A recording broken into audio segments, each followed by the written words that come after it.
Throughout Dragon Ball's over 3 decades of history, there are tons of monumentous moments of hype, sadness, and rich character moments that simply make Dragon Ball, Dragon Ball. I've been a Dragon Ball fan for most of my life, and much like every kid that loved the series, I tried screaming in my living room to go Super Saiyan. This series is iconic, and while the series now is a corporate money printer, it still has plenty of gas in the tank. For today's video, I wanted to take a look at 10 of the hypest moments in the series so far, in my respective opinion. This list isn't definitive, and there are more than 10 super hype moments, so don't take this list too seriously. Don't try to flame me in the comments, because I'll just block you, and I don't care. I'll try not to hit the same arc multiple times, but if I do, it's my list. What are you gonna do? I'm also not going to count movies because pretty much all of those are made to incite hype purely regardless of how much sense it made logically. What it do with your boy Daffy, and today we are going to be going over the top 10 hypest moments in Dragon Ball. Let's get started. Mind in Japan, touchdown J-World, soon as I land, running up the yen, me and Nick count grand, Tokyo. So for number 10 on this list, we're gonna be throwing it back all the way to OG Dragon Ball. If y'all aren't familiar, for a lot of you Dragon Ball fans that haven't read Dragon Ball or watched OG Dragon Ball, this man Demon King Piccolo, he was a menace. So if you don't know, Demon King Piccolo was essentially a Namekian that got stranded on Earth and then got split in half into Kami and then Demon King Piccolo and blah blah, world domination, who cares. If I was CJ the champ, I would put Demon King Piccolo on the round table of Black Air Force energy. This man Demon King Piccolo wished for his youth back, called Shenron a ass and then shot Shenron after Shenron restored his youth. Like, this man was a menace already after sending his goons to pack up Goku's friends.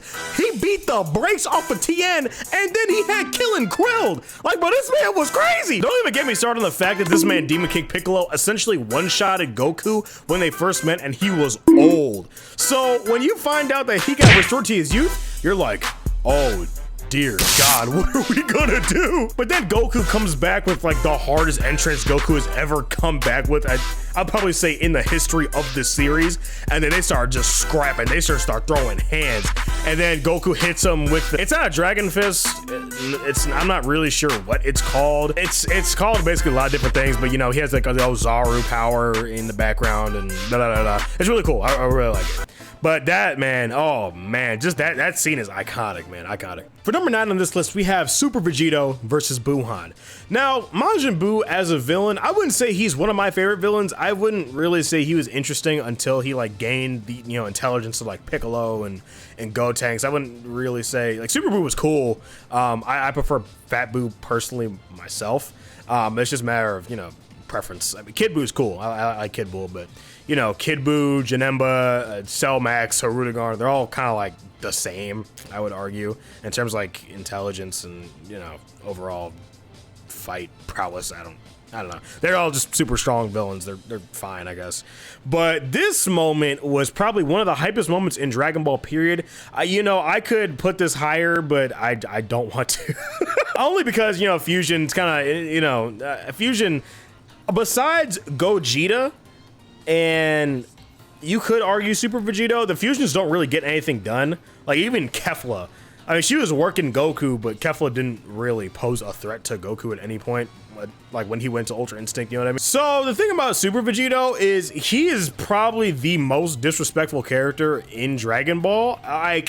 Super Vegeta is so OD.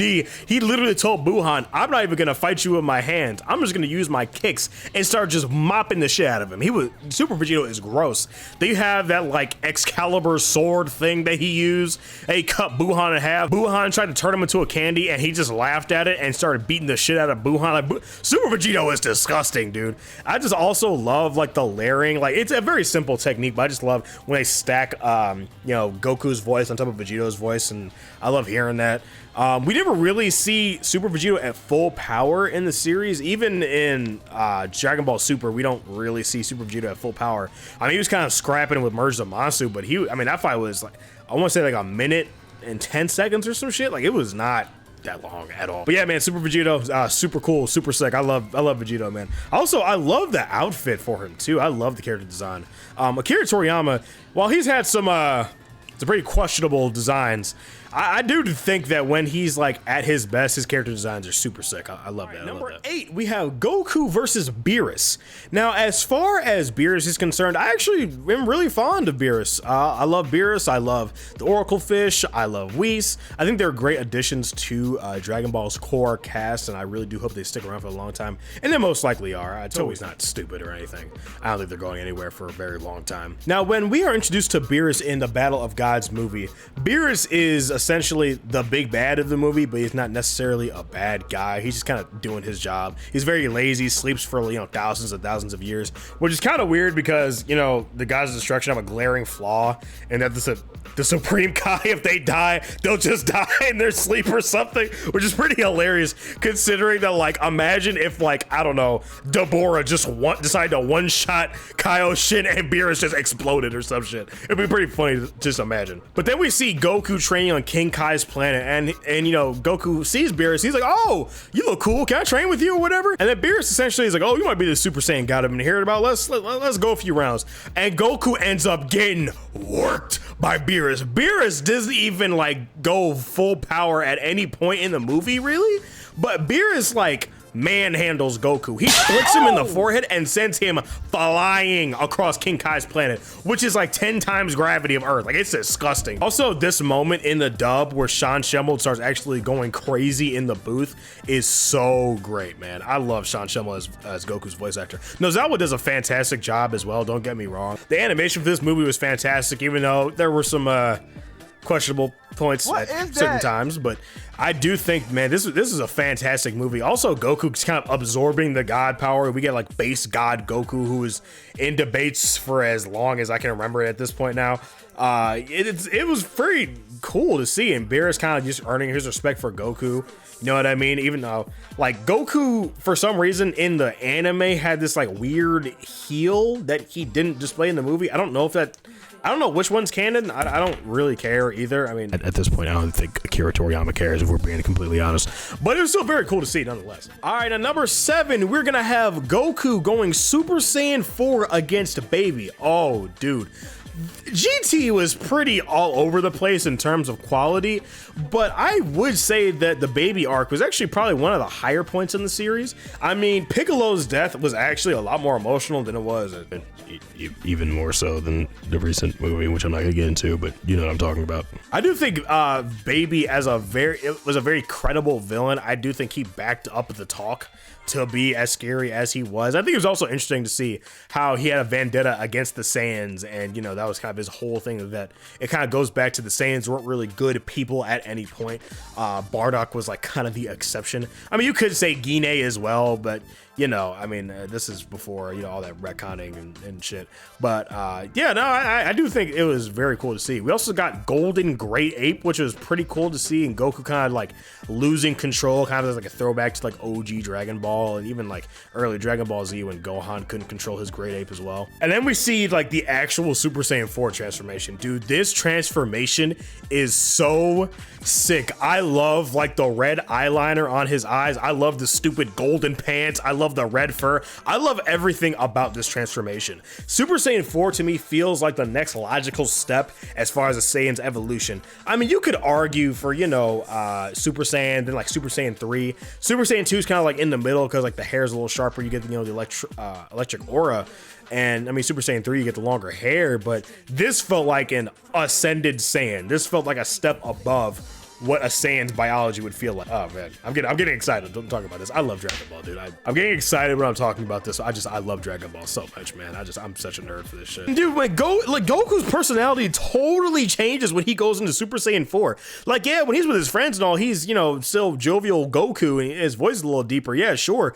But dude, when Goku goes into Super Saiyan 4 against anybody he's fighting, this man is a demon. Dude, Ice Shenron tried to claw his eyes out. He blinded Goku. Goku said, nah, I ain't with that. Punched a hole through him, socked him again when he was on the ground, had a dragon go around the city, and had said dragon consume Ice Shenron's body, bro. You know how disrespectful that is? He was already dead, bro. He was already done. Like, what? oh man, I love Super Saiyan 4 so much. I really hope moving forward to Dragon Ball Super, they elaborate more with the form. I hope Broly possibly could get something with it. They've implied that once Broly gets a hold of his power, that he'll be a step above possibly Goku, Vegeta, probably posing a threat to Beerus and all that. We'll see. We'll see what they decide to do. All right, number 6, we have Goku and Piccolo at the 23rd World Tournament. Oh, dude, this arc was so hype. Dude, seeing Goku like come back as like, you know, not an adult, I mean, he was a teenager at this point, but seeing Goku after such a long like time skip, I mean, for us it wasn't that long, but for the characters it was a very long time.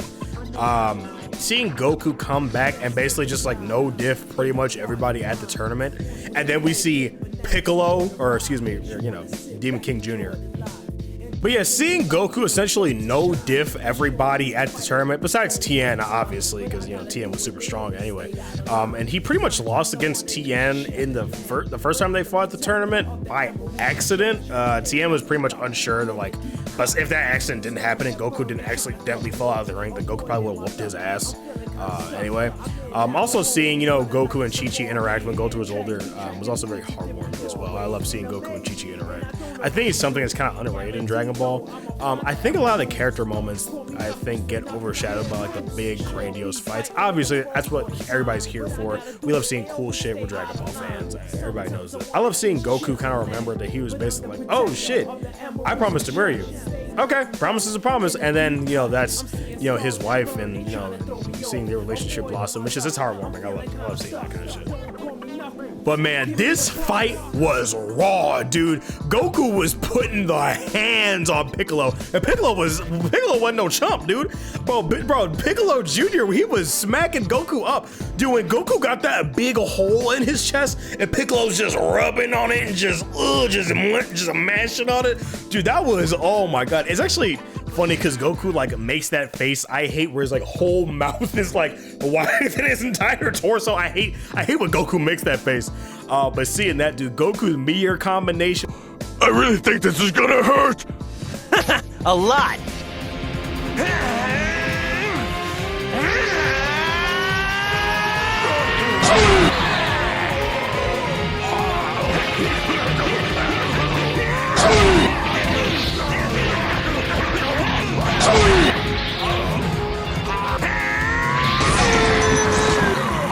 I love seeing it. I love this fight, man. I love this fight so much. And then we, you know, when Goku knocks Piccolo out of the ring and he's disqualified, everybody's basically screaming at Goku to kill him, you can't let him live. And Goku, you know, kind of actually has not the most common sense at the time, but he was like, well, Kami, won't you die? Won't the Dragon Balls pretty much be like gone at this point either? And, you know, and this is where we get, you know, some of Goku's character of, you know, letting his adversaries live and attempts to like reform them. We kind of got that with Tien and Yamcha as well, but like I'm talking about like the real like bad guys, like you know what I'm saying. And now moving on to number 5, we have hello? Whoa, hold on. I'ma let you finish, but Piccolo vs 17 was one of the greatest Dragon Ball moments of all time. I respect your grind and dedication, but that's not gonna stop me from criticizing something I perceive as a flaw. How did you get my number? The reason I think Piccolo vs 17 deserves to be on the list is because of how cathartic and satisfactory it felt. Piccolo became a good guy during the Saiyan Saga and was always a competent fighter, but he never got a respectable win against an opponent with credit. He killed Raditz, but it was teamwork. He was going toe-to-toe against Nappa with Krillin, but then he sacrificed his life. He was handling Frieza in his second form, but then Frieza powered up and outclassed him. He was boxing with Cell, but Cell hadn't done anything impressive and was in his weakest form. And then his lowest moment is when he gets bodied by 17 in 2 hits.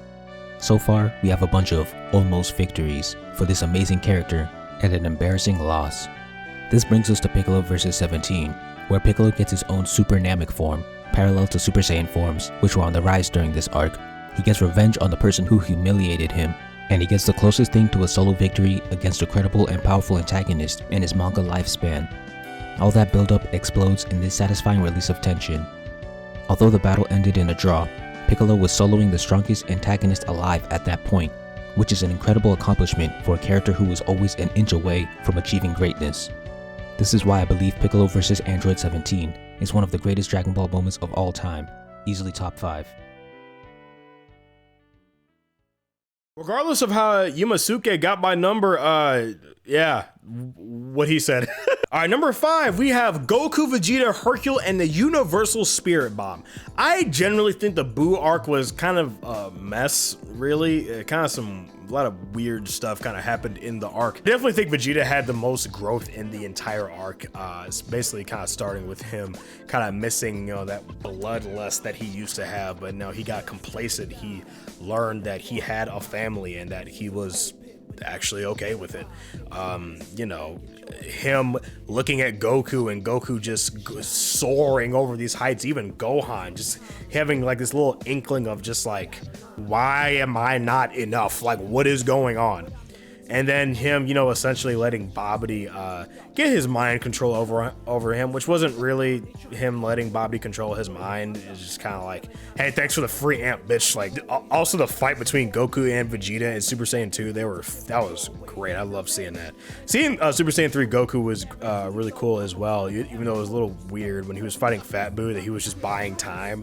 Goku states that he could have taken Fat Buu, but that's kind of been up for debate.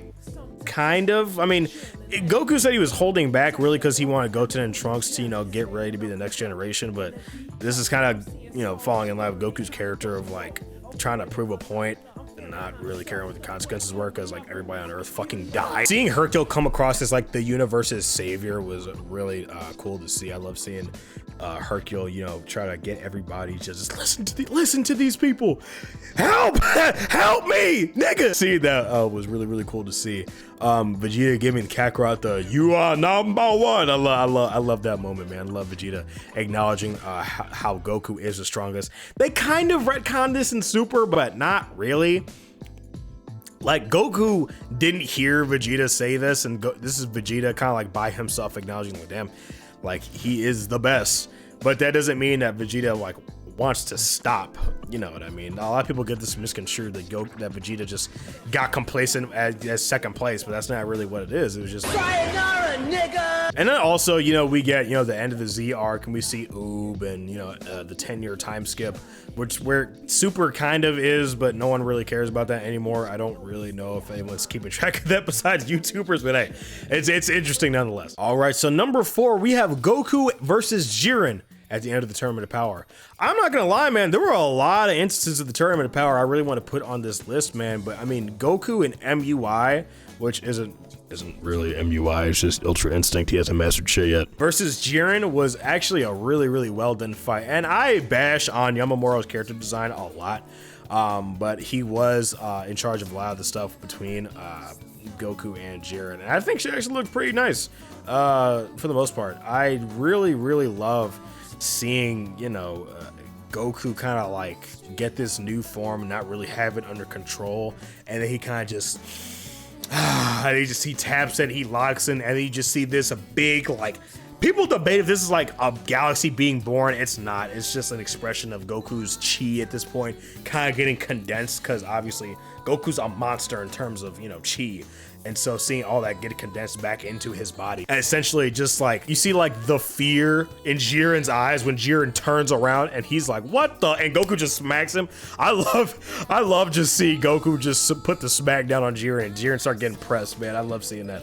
Goku starts like jumping on Jiren's eye beams and shit. They start throwing hands. They see Master Roshi, and like in the reflection you see like all Goku's like past epic battles. Really well done stuff. And I just love the end of the arc too, where it's Goku, Frieza, and 17. They're all trying to go ham. Everybody's exhausted. Goku's like struggling to keep Super Saiyan. Like, it's such a cool moment. You see like Vegeta just like look confused. It's like he sees Frieza, who literally massacred his entire race except him, Goku, Tarble, and Broly, and they're working together with Goku, man. It's such a weird sight for Vegeta, man. I love seeing it.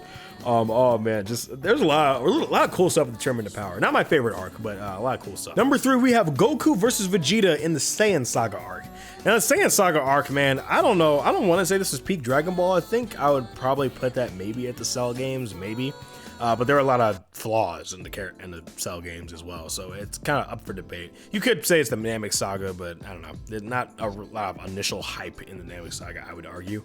But the Saiyan Saga, man, I mean, this really started the whole trope of wait till Goku and Vegeta get here. Seeing the Z fighters pretty much like train as much as they can after they hear from Raditz that Vegeta and Nappa are like put Raditz to shame was like it instilled such this feeling of dread that and such a sense of urgency that I won't even really think we had anything close to in Super. I'm really hoping that when Super returns next year, allegedly, that we get some sort of semblance of, you know, urgency and all that kind of stuff. I think with the Moro arc, they're probably gonna make some tweaks, but you know, we'll see. I'll finish the rest of them off by myself. What?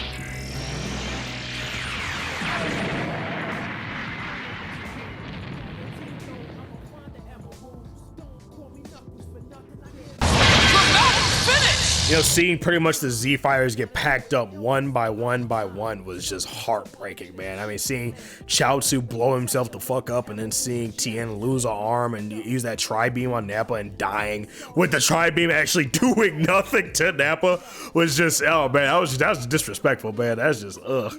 And then when Goku finally gets there, he just embarrasses Nappa. People don't really understand. When Goku knows he's stronger than somebody and you hurt his friends, he turns into the most disrespectful character in fiction. He started standing on top of this man Nappa's head. He told Nappa, go home. Go home. I'm giving you one chance to go home or I'm gonna break your whole shit.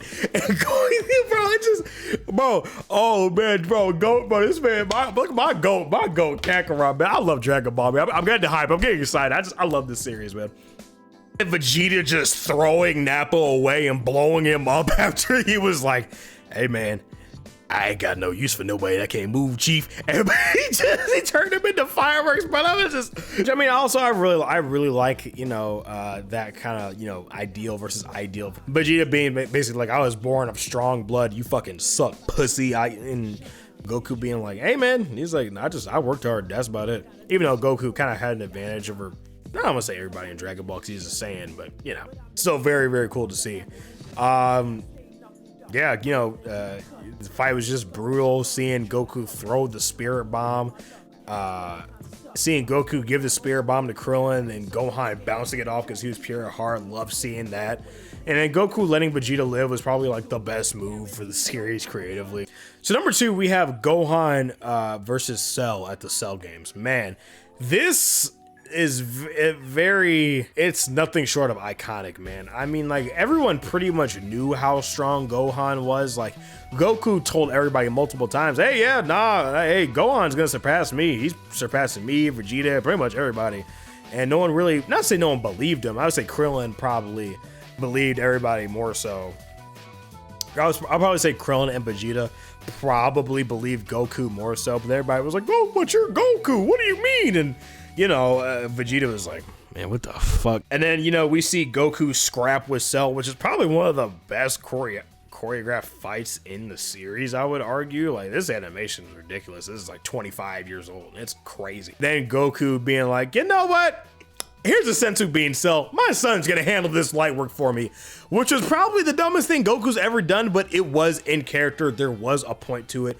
Goku trying to prove his point that Gohan can do it. He didn't want Gohan to get complacent. He didn't want Gohan to get comfortable. He was like, hey, I'm not gonna be around forever. You gotta know how to do this. And then him kind of realizing that, oh, he's a 9-year-old. What am I doing? And then, you know, Goku basically, you know, sacrificing his life for everybody to have a chance at.